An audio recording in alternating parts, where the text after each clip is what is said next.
అందరం పనిచేద్దాం. పార్టీ పిలిపించిన ప్రతి కార్యక్రమాన్ని మై టీడీపీ ద్వారా పార్టీకి తెలియజేయాలని ఇక్కడ ఉన్న మిమ్మల్ని అందరినీ కోరుతున్నాం. ఎందుకంటే ఆవిర్భావ దినోత్సవం అప్పుడు బాగా పనిచేసే వాళ్ళు గుర్తించారు. కొంతమంది నా పైన అలిగారు, అలక ఉంది కదా, అలాగే ఫోటోలు దిగితేనే చాలా అని అడిగారు. మై టీడీపీ అనేది ఫోటోల కోసం కాదు, ఎవరు పని చేశారో తెలుసుకునేదానికి. దాంట్లో భాగంగా ఒక ఫోటో అప్లోడ్ చేయమని మేము చెప్తాం. లేదంటే పని చేసినోడికి పని చేయనోడు తేడా తెలియదు. జనరల్గా నేను గమనించింది ఒక విషయం ఉందండి, పని చేసిన కార్యకర్త ఏనాడు మాట్లాడు, పని చేసుకుంటూ వెళ్తాడు. పని చేయనోడు నాపైన యుద్ధం చేస్తాడండి. మొన్న ఒకడు పెట్టాడు, నేను పార్టీ ఆవిర్భావం నుంచి ఉన్నా, డూమ్ డామ్ తప్పకాయని పెట్టి సభ్యత్వ నంబర్ పెట్టాడు.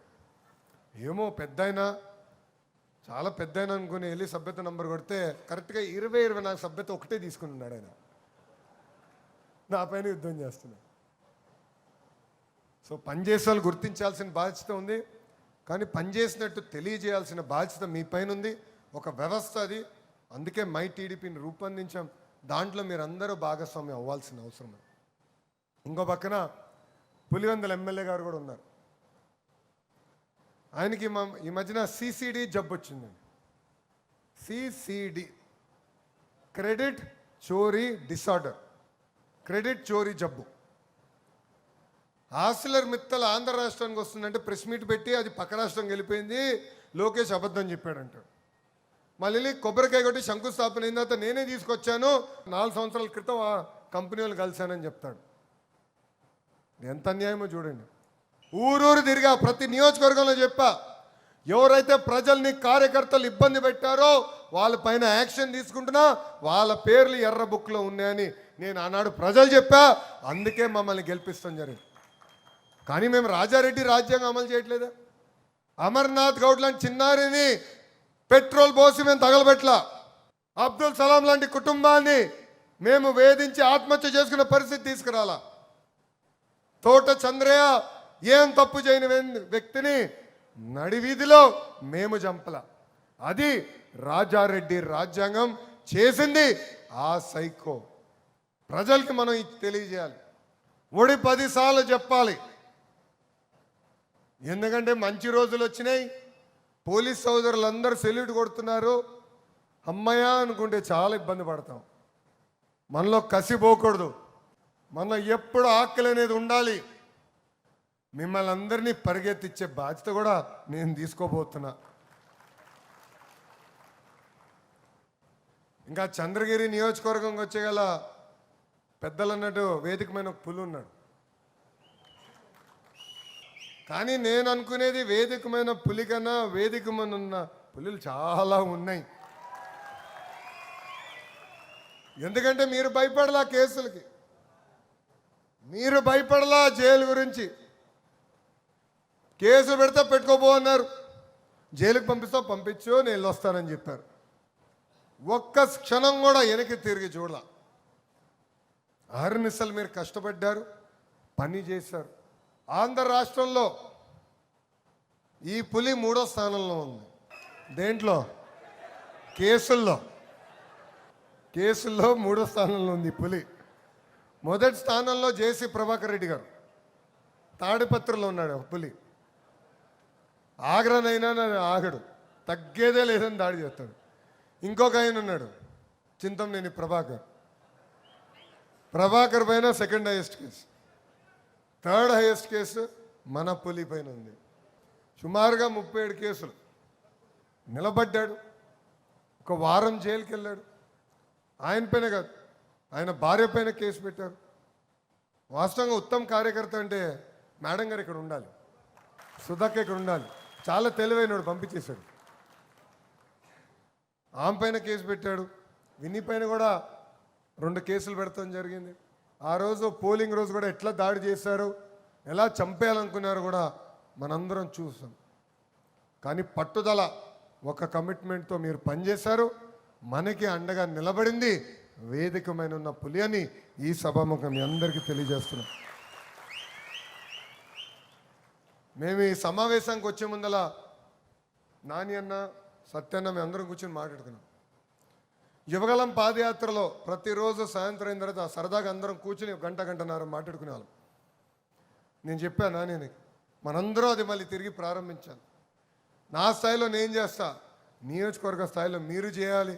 కలియక అవసరం, కూర్చుని మాట్లాడుకోవాల్సిన అవసరం, కష్ట సుఖాలు పంచుకోవాల్సిన అవసరం, ఇది చేయాలని ఈ సభాముఖంగా నానిని కూడా నేను కోరటం జరుగుతుంది. యువగలం పాదయాత్రలో నేను ఒక డైలాగ్ చెప్పా, చెవిరెడ్డి చెవులో పువ్వు అని. గుర్తుందా? పబ్లిక్ మీటింగ్లో చెప్పా. సిసిసి చంద్రగిరి నియోజకవర్గం ప్రజల చెవులో చెవిరెడ్డి పువ్వు పెడుతున్నాడని ప్రజలు గమనించారు, గుర్తించారు. అందుకే ఎవరు ఊహించిన విధంగా దెబ్బ కొడతాం జరిగింది.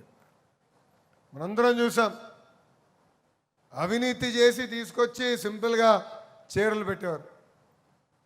ఏకంగా దేవుడి దగ్గర ఇవ్వాల్సిన లడ్లన్నీ తీసుకొచ్చి ఇంటికి పంపించేవారు. అస్తవ్యస్తంగా చేశారు. నియోజకవర్గం పెద్ద అభివృద్ధి చేయాలి. అంతెందుకు, సైకో కూడా అర్థమైంది, ఈయన నా చెవులో కూడా పువ్వు పెట్టాడా అని. మద్యం కుంభకోణంలో 600 కోట్ల రూపాయలు చెవులో పువ్వు పెట్టే చెవిరెడ్డి కొట్టేశాడు స్వామి. అరే నేనే సైకో. అందుకే ఎక్కడ రాలా. అలా అని మనం ధీమాగా ఉండి లైట్గా తీసుకుంటే ఇబ్బంది పడిపోతాం. 3 రోజుల క్రితం చూసాం, భక్తులు వచ్చారు, పవిత్రంగా వాళ్ళ కార్యక్రమం చేసుకుంటూ వెళ్తున్నారు. వైకాపా కార్యకర్త తాగి బైక్ తీసుకొచ్చి అడ్డం పెడితే భక్తుడు అన్నాడు, అయ్యా కొంచెం బైక్ది, నేను వెళ్తాను, నా దేవుడి దగ్గరికి వెళ్తాను అన్నాడు. అది అన్నందుకు భక్తుల్ని కొడతాం జరిగింది, దారుణంగా కొడతాం జరిగింది. ఈ సభాముఖంగా చెవులో పువ్వు పెట్టిన చెవిరెడ్డి నేను ప్రశ్నిస్తున్నా, మీరు ఆ భక్తులకి క్షమాపణ చెప్పాల్సిన అవసరం ఉంది. లేదంటే మేమైతే మిమ్మల్ని వదిలిపెట్టాం, మీ ప్రతి కార్యకర్తను వదిలిపెట్టాం. దేవుడేంటో చూపించే బాధ్యత నేను తీసుకుంటా. మీరు ఇలాంటి యదవ పనులు చేసే వెంకటేశ్వర స్వామి 151 సీట్లు 11 చేశాడు, అయినా మీకు బుద్ధి రాలేదు. ఏం తప్పు చేయని భక్తులపైన మీరు దాడి చేస్తే చూసుకుంటా ఈ ప్రభుత్వం ఊరుకోదు, తగిన మూల్యం చెల్లించాల్సి వస్తుందని ఈ సభాముఖం వాళ్ళకి హెచ్చరిక జారీ చేస్తున్నాం. ఇంతేకాదు, మన అధికారంలోకి వచ్చిన తర్వాత మన పులి నన్ను ఎప్పుడు వెంటాడుతూనే ఉంటాడు. ఎప్పుడు అమరావతికి వచ్చినా వెయిట్ వచ్చినట్టు ఉంటాడు, రెడీగా ఉంటాడు. నాకు ఈ బ్రిడ్జ్ కావాలి, ఈ రోడ్ కావాలి, ఈ స్కూల్ పనులు పెండింగ్ ఉన్నాయి, మీరు చేయాలి, ఆ రోజు మీరు హామీ ఇచ్చారని నన్ను వెంటాడుతున్నాడు. ఇప్పటికీ సుమారుగా 900 కోట్ల రూపాయలు ఖర్చు పెట్టి అనేక అభివృద్ధి కార్యక్రమాలకి మన పులి శ్రీకారం చుట్టారు. చేయాల్సిన అవసరం ఇంకా ఉంది. 22 నెలలైంది అధికారంలోకి వచ్చి. ఒక పక్కన రోడ్లు వేయాలి, డ్రైన్లు కట్టాలి, బ్రిడ్జ్లు వేయాలి. ఎందుకంటే గడిచిన 5 సంవత్సరాలు కనీసం గుంటలు కూడా పూడ్చలేవాలి. సో అనేక అభివృద్ధి కార్యక్రమాలు చేయాల్సిన అవసరం ఉంది. ఒక పద్ధతి ప్రకారం మనందరం కలిసికట్టుగా ముందరికి వెళ్ళాలి. అభివృద్ధి సంక్షేమం 2 జోడెద్దుల బండిగా ముందలు తీసుకెళ్ళాలి. కానీ కార్యకర్తలు కూడా నేను కోరేది, ఒక సంక్షేమం అభివృద్ధితో పాటు పార్టీ సిద్ధాంతాలు మనం గుర్తుపెట్టుకోవాలి. ఇక్కడున్న క్లస్టర్ ఇన్ఛార్జెస్ అందరికీ తెలుసు, ట్రైనింగ్లో 6 శాసనాల గురించి పదే మేము మాడుతున్నాం. ఎందుకంటే జీవితంలో అనేక నిర్ణయాలు మనం తీసుకోవాల్సి వస్తుంది. తీసుకోవాల్సి వచ్చినప్పుడు 6 శాసనాలు ఒక్కసారి ఆలోచిస్తే మనకి మార్గం దొరుకుతుంది. సో సిద్ధాంతపరంగా మన పార్టీని బలోపేతం చేసుకోవాలి, కలిసికట్టుగా ముందరికెళ్ళాలని ఇక్కడున్న కార్యకర్తలందరికీ నేను పిలిపిస్తున్నా. అంతేకాకుండా మన పులి అడిగాడు, మా నియోజకవర్గానికి కొన్ని పరిశ్రమలు తీసుకురామని. తప్పనిసరిగా ఆంధ్ర రాష్ట్రానికి పెద్ద ఎత్తున పెట్టుబడులు వస్తున్నాయి. మన చంద్రగిరి నియోజకవర్గానికి, మా కుటుంబానికి అచ్చొచ్చిన నియోజకవర్గానికి తప్పనిసరిగా పరిశ్రమలు తీసుకొచ్చే బాధ్యత నేను తీసుకుంటానని మన పులికి నేను హామీ ఇస్తూ, మొన్న జరిగిన ఎన్నికల్లో మనందరం 3 పార్టీలు కలిసికట్టుగా పోరాడాం. Telugu Desam party, Janasena party, Bharatiya Janata party 3 పార్టీలు కలిసికట్టుగా పోరాడాం. మనం ఈరోజు ఒక కుటుంబం లాంటి వాళ్ళం. సమస్యలు ఉండొచ్చు, కానీ ఆ సమస్యలు మనమే కూర్చుని పరిష్కరించుకోవాలి. పవన్ అన్న చాలా స్పష్టంగా చెప్తున్నారు, 1 కాదు 2 కాదు 3 టర్ములు తిరిగి ఎన్డీఏ అధికారంలోకి రావాలి. అప్పుడే దారి తప్పిన రాష్ట్రం సరైన దారిలో పెడతాను. నేను ఒకరోజు ఢిల్లీకి వెళ్ళి అక్కడ ఒక ఇండియా టుడే కాన్క్లేవ్లో మాట్లాడుతూ అతను అడిగాడు, మీరు మళ్ళీ గెలుస్తారని, తప్పనిసరిగా 29 మేము అధికారంలోకి వస్తున్నాం ఈ కారణాలు అని చెప్పాను. అప్పుడు పవన్ అన్న నాకు ఫోన్ చేశాడు, అరే 29 ఒకటే చెప్పావేంట్రా అన్నాడు. అదేంటి అన్నాడు, 3 సార్లు మనం వస్తున్నాం చెప్పాలి రా భయ్, 29 కాదు 3 సార్లు మనం వస్తున్నాం. అది మనకున్న బంధం. ఈరోజు ఆంధ్ర ప్రజలు ఏం కోరినా ఆ కోరికలు తీర్చున్నారు గౌరవ ప్రధానమంత్రి నరేంద్ర మోడీ గారు. విశాఖ ఉక్కు ప్రైవేటీకరణ జరగకూడదన్నాం, జరగకుండా చూశారు. విశాఖపట్నానికి రైల్వే జోన్ తీసుకురావాలన్నాం, ఆయన శాంక్షన్ చేశారు. ఆగిపోయిన అమరావతి పనులన్నిటికీ నిధులు ఇచ్చారు, పనులు ప్రారంభించాం. పోలవరంగా ప్రతి రూపాయి కేంద్ర ప్రభుత్వం ఇస్తుంది. అంతేకాదు, ఎవరిని వచ్చి భారతదేశంలో పెట్టుబడులు పెట్టాలనుకుంటే మంచి రాష్ట్రం ఉంది, ఆంధ్ర రాష్ట్రాన్ని కూడా వెళ్ళి పెట్టుబడులు పెట్టండి అని ఏకంగా ప్రధానమంత్రి గారే ఆయన దారి చూపిస్తున్నారు. భారతదేశంలో ఏ రాష్ట్రానికి రాజధానికి చట్టబద్ధత లేదు, కానీ ఒక ఆంధ్ర రాష్ట్ర ప్రజలు కోరారని ఏకంగా ప్రధానమంత్రి గారే స్వయంగా అది పార్లమెంట్కి తీసుకెళ్లి పాస్ చేపిస్తాం జరిగింది. 47,000 కోట్ల లోటు బడ్జెట్, అనేక ఇబ్బందులు ఉన్నాయి, కానీ అన్నీ అధిగమించుకుని మనం ముందరికి వెళ్తున్నాం అంటే కేంద్ర ప్రభుత్వం సహకారం కూడా మనకుంది. అందుకే 3 పార్టీలు కలిసికట్టుగా పనిచేద్దాం.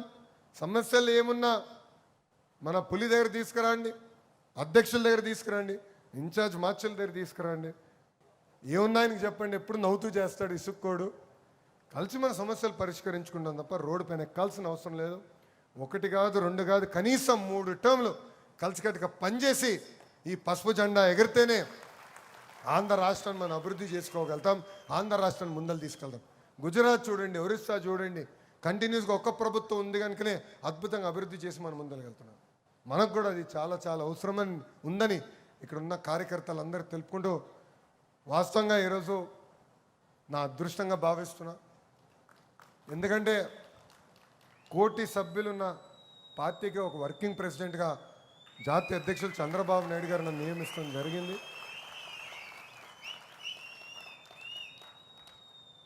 బాధ్యత అంటారా భారం అంటారా నాకు తెలియదు.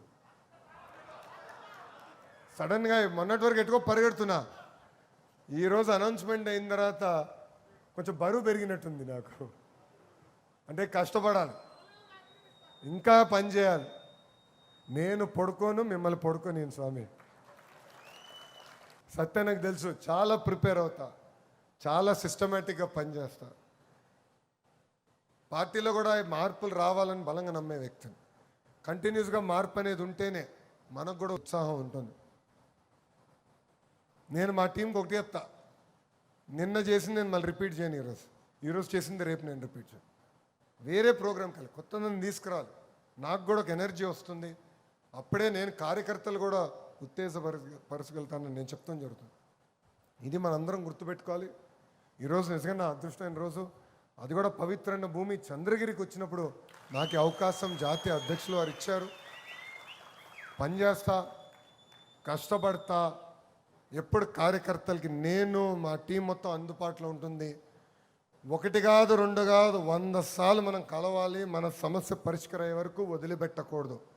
అంతేగాని అలిగే మట్టుకు ఇంట్లో పడుకుంటే నేనే వస్తాను, మీ లోకేష్ వస్తాడు, మిమ్మల్ని మీ ఇంటి నుంచి బయటికి తీసుకొచ్చి పని చేపిస్తాడని ఈ సభాముఖం మీ అందరు తెలుపుకుంటూ, నాకింత అద్భుతమైన అవకాశం ఇచ్చిన తెలుగుదేశం పార్టీ కార్యకర్తలందరికీ పేరు పేరున నా ఉదయపూర్వక ధన్యవాదాలు తెలుపుకుంటూ మీ అందరి దగ్గర నుంచి సెలవు తీసుకుంటున్నాను.